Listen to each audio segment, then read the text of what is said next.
Trata-se de uma casa com 2 quartos, uma sala, cozinha e banheiro. Ao todo são 4 janelas e 2 portas em madeira. O teto não tem forro em gesso. A coberta é feita com estrutura em madeira e telhas cerâmicas tipo canal, como em qualquer outra casa de alvenaria. Uma pintura complementa o acabamento interno e externo. A casa fica assim, pronta para morar.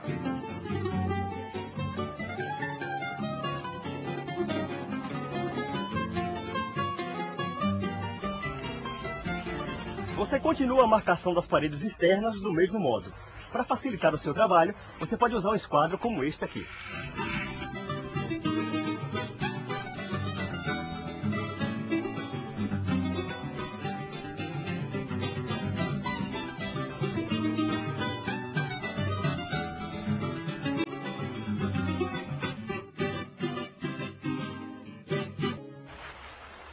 As paredes estão marcadas e conferidas. A cola já está preparada. Vamos começar a primeira fiada de blocos. Para facilitar o trabalho, organize as ferramentas e materiais que irá precisar junto a você. Trena, linha, régua, balde com cola, pilha de blocos, serrote, etc. Com tudo à mão, não se perde tempo indo e vindo de lá para cá. Estamos prontos? Então vamos começar. A primeira coisa a fazer é fixar os blocos das extremidades da casa. Entre as linhas marcadas no piso, espalhe uma quantidade de cola suficiente para cobrir a largura de um bloco de gesso, com uma espessura pequena, sem exagero. Coloque o primeiro bloco de gesso sobre a área marcada e bata com a marreta de borracha para fixar. Lembre-se que a primeira fiada de blocos leva um bloco hidro, de cor azul, porque ele repele a água e evita infiltrações. Com a cola, fixe um bloco no outro, respeitando o esquadro.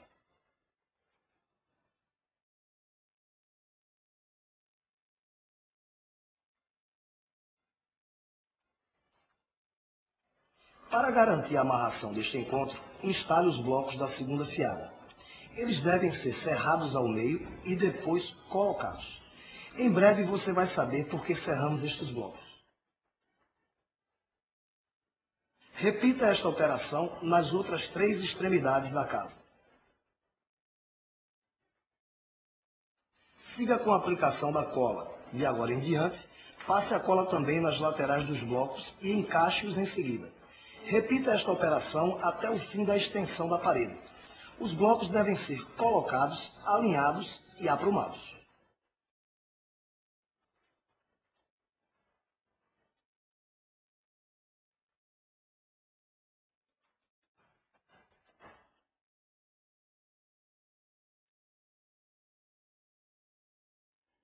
Viu como se confere o perfeito alinhamento?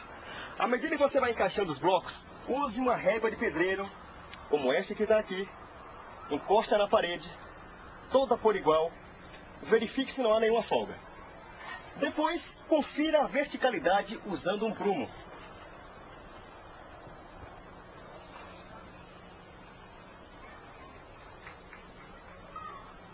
O alinhamento e a verticalidade da primeira fiada podem ser mantidos por pequenos calços de madeira ou pregos de aço. Até aqui, nada de novo, não é? Veja por que a gente chama de junção por penetração transpassante. Quando vem a segunda fiada, este bloco transpassa o bloco da outra divisória, desse jeito. Na terceira fiada, o bloco transpassante será o desta parede aqui. A cada fiada que se levanta, deve-se alternar os blocos que transpassam, formando uma trama. Veja neste esquema como funciona o encaixe das paredes pelo método de penetração transpassante. Observe a alternância dos blocos.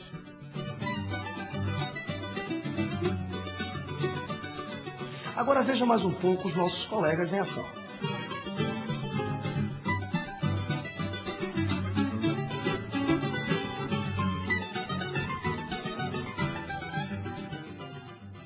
As divisórias com engaste em L são como essas aqui. Se encontram em suas extremidades, formando um L. Aqui também foi usado o método de penetração transpassante. Veja como foi feito. Execute a primeira fileira das 2 divisórias. Encaixe o bloco da parede número 1, colando na parede número 2. Na segunda fiada, alterne os blocos. colando agora a parede número 2 na parede número 1. Em cada fiada seguinte, vá alternando os blocos das juntas, formando uma trama que garante a amarração das divisórias.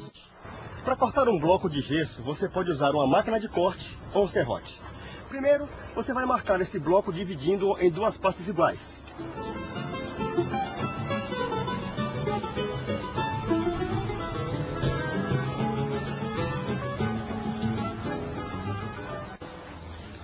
Feito isso, coloque o bloco de pé e serre-o seguindo a linha que você tracejou. Nessa etapa, é muito importante que você use o seu EPI, Equipamento de Proteção Individual. Nesse caso, capacete, óculos, máscara e luvas.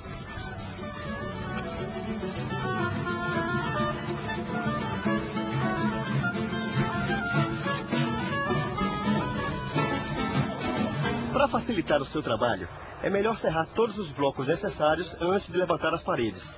Organize as pilhas de blocos de modo a facilitar o seu manuseio. Com o bloco serrado, você começa a segunda fiada. E por que serramos o primeiro bloco da segunda fiada? Para garantir a amarração, ou seja, o deslocamento das juntas verticais. Quando você coloca o segundo bloco, irá perceber que as juntas verticais se alternam. Isso dá firmeza na parede. Comece a segunda fiada posicionando o bloco cerrado e depois continue com o bloco inteiro.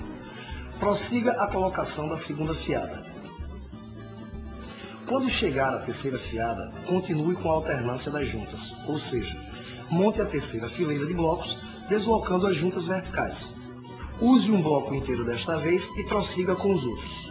O deslocamento entre as linhas verticais deverá ser de, no mínimo, 3 vezes a espessura do bloco. Por exemplo, se o bloco tem 10 centímetros, desloque as linhas em 30 centímetros.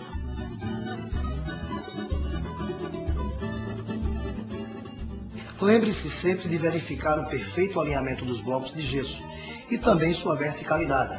Você deve fazer isso regularmente enquanto levanta a parede. Desse jeito, você não encontra uma surpresa desagradável no final. Observe nesta parede como os nossos colegas trabalharam bem. Os blocos foram dispostos obedecendo à alternância das linhas verticais, garantindo assim a amarração da parede. Talvez você até já conheça esta técnica, pois ela também é aplicada na alvenaria de tijolos e argamassa. E aí, viu como é simples erguer uma divisória em gesso?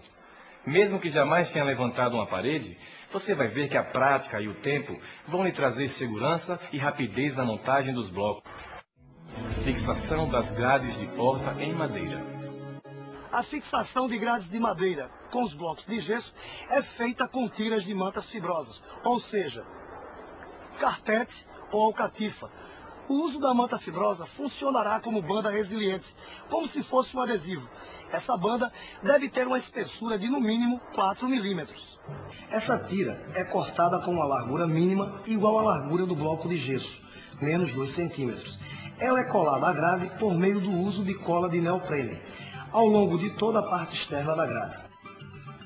Depois, sobre a tira vem a cola de gesso e os blocos.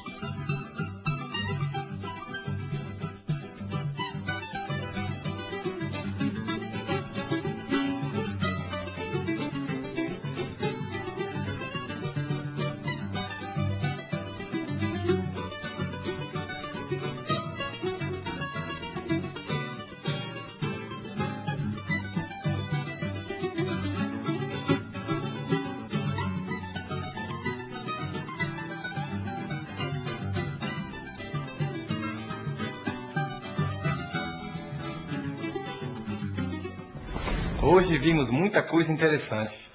Nossa casa já está tomando forma e você deve estar impressionado com a rapidez que os blocos de gesso permitem. E por falar em tempo, chegou a hora da nossa revisão. Vamos lá? Revisão.